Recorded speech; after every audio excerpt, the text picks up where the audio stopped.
bicho, sou uma mulher. Sou a mesa e as cadeiras desse cabaré. Sou o seu amor profundo, sou o seu lugar no mundo. Sou a febre que lhe queima, mas você não deixa. Sou a sua voz que grita, mas você não aceita. O ouvido que lhe escuta quando as vozes se ocultam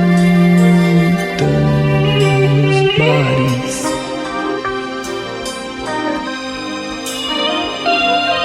nas camas, nos lares,